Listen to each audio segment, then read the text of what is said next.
সময়।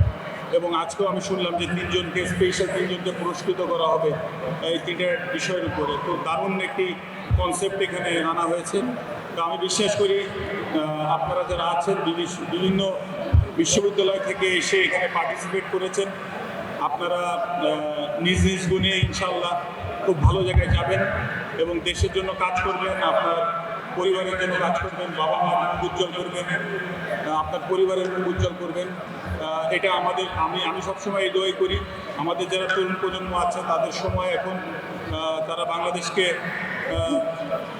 সব থেকে সেরা জায়গায় সব থেকে ভালো যেটা হবে দেশের জন্য তারা সেটাই বেছে নিয়ে এবং সেটাই করবে।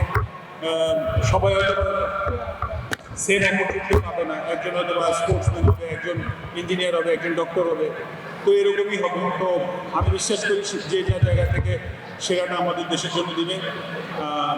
আমি আর বক্তব্য দীর্ঘায়িত করবো না। আমাকে আবারও বাংলাদেশ ছাত্রলীগ এখানে আমন্ত্রণ জানিয়েছে, আমি এই জন্য ধন্যবাদ জানাচ্ছি বাংলাদেশ ছাত্রলীগের সভাপতি এবং সাধারণ সম্পাদককে। সেই সাথে এখানে এই টুর্নামেন্টের সাথে এবং এই সব ভালো কাজের সাথে সারা বাংলাদেশের বিভিন্ন ইউনিভার্সিটির যে সমস্ত ছোটো ভাইয়েরা, ছাত্রলীগের ছোটো ভাইয়েরা, বিভিন্ন ইউনিটের প্রধান যারা এই ভালো কাজের সাথে সম্পৃক্ত হয়েছেন, সম্পৃক্ত আছেন, সবাইকে আমি আন্তরিকতার সাথে ধন্যবাদ জানাই।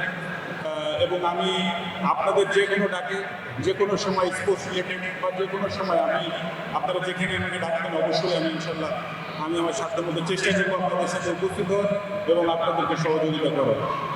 আমি এতটুকু বলতে পারি। আর অবশ্যই মাননীয় প্রধানমন্ত্রী জনপ্রিয় শেখ হাসিনার দিক নির্দেশনায় ছাত্রলীগ এগিয়ে যাচ্ছে, সামনে এগিয়ে যাবে। এখানে ছাত্রলীগের সবসময় যাকে গুরু বলা হয়, এখানে গুরু বসে আছেন। তো সেই নানা ভাই এখানে আছেন, হয়তো আরও ভালো বলতে পারবে আপনাদের জন্য। আমরা অনেক পরে এসেছি, তো খেলাধুলার বিষয় নিয়ে বেশি কথা বললাম। আপনারা সবাই আমার জন্য দোয়া করেন। আর আপনারা যারা আছেন এখানে বিভিন্ন বিশ্ববিদ্যালয় থেকে এসে খেলাধুলা করেছেন, ছাত্রলীগের ভাইয়েরা যারা আছে, আপনাদের সুন্দর ভবিষ্যৎ কামনা করছি।